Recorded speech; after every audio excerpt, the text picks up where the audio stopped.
Hey everybody, how you guys doing today? This is Jim from the Pain PT. Hope you guys are well. Today I want to talk about self-compassion and its role in your healing. Self-compassion and its role in your healing.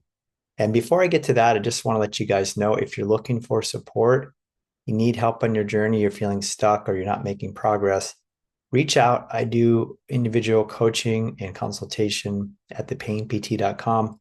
I also offer group coaching as well on a weekly basis for those of you who need more support. So reach out if you want it.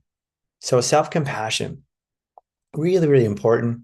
It's become more of a thing that we're talking about now, especially when it comes to healing, because a lot of people, a lot of you out there listening who are saddled with chronic symptoms, somatic symptoms, been struggling for a long time, we can very easily learn from our condition or even from earlier life events, especially in childhood, be especially hard on ourselves, to be blaming ourselves or be critical of ourselves, beating ourselves up or putting ourselves down. We're thinking we can't do it. We're broke. So we end up turning it against ourselves. Okay, that's called self-blame or self-criticism. Has to stop, everybody. That has to stop. Okay. Because what you're doing is you're dumping anger into your body and it's turning into shame. And that's going to create a lot of inflammation as well as create more symptoms. It's understandable why you do it. It's a learned pattern.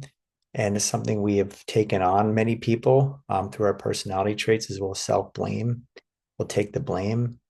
And the thing is, we're really hard on ourselves. We put a lot of pressure on ourselves. This is perfectionism. We drive ourselves to achieve. All these things can be okay to a certain level, but if we're pushing it too hard and we're really taking it on personally, it's going to negatively affect us. So the opposite of that self-criticism and self-blame is what's called self-compassion. And self-compassion has been studied for a while. Research shows it is very important and therapeutic in the healing process for people. Dr. Kirsten Neff, who's done a lot of work in self-compassion, she has a model that I love. It's called fierce self-compassion. So I'm going to talk about that today. Fierce self-compassion. Because we think about self-compassion as being just as gentle, kind, compassionate, nurturing, accepting, supportive help for ourselves, right? That's self-compassion, giving that back to ourselves. And that is what we definitely need. But there's another side of self-compassion that's equally as important. And we need to balance these two energies. The other side is what's called fierce self-compassion. And fierce self-compassion is when you're standing up for yourself, you're standing up for your inner self or your inner child to say no, to set a boundary, to move forward, back off, stop. You're protecting your inner self. You're protecting your inner child from attacks, okay, from unjust attacks or um, burdens or abuse or neglect or things like that, where you're not being treated well, you're being mistreated, or you're always saying yes and you can't say no, or you're always people pleasing. This is actually not being kind to yourself when you do that.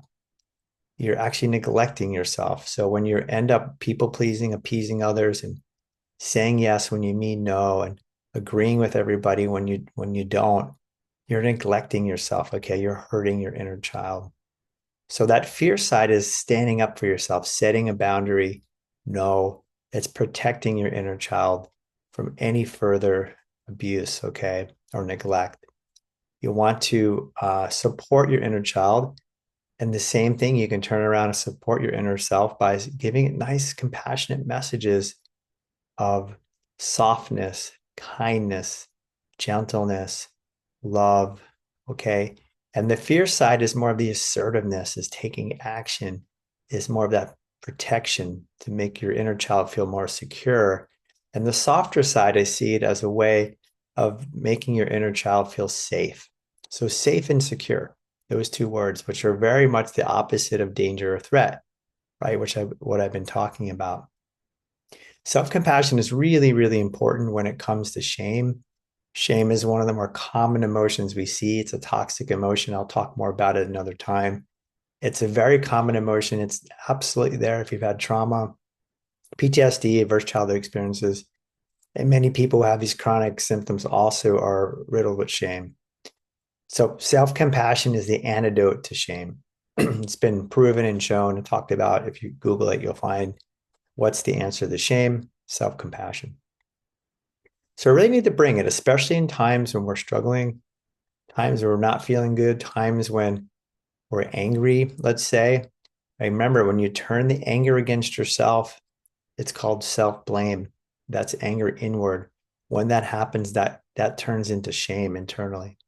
Okay, so we have to make sure that anger that we all have, we do have anger, we end up putting it into the right channel to help us. Okay, so you can turn it into the fierce self-compassion. Why don't you convert your anger into fierce self-compassion? Okay, channel it into that, which is more of like, let's go. Hey, back off, stop. No, we're doing this. So it's a very much more of a stronger side of yourself that's also very much self-compassionate. In fact, you need that side, and then you need the other softer side. You need to balance those two energies to what we call fierce self-compassion. So I hope that's helpful, everybody. You really want to bring a lot of self-compassion, both sides, to your work, to your healing, to yourself. Okay, this is all about you now in your own healing. If you want to learn more about this and how to integrate it into yourself, again, reach out. I'm here for help at thepainpt.com. Hope you guys enjoy the videos. If you like this one, give it a thumbs up, subscribe to the channel if you haven't yet, and we'll see you guys next time. Bye-bye.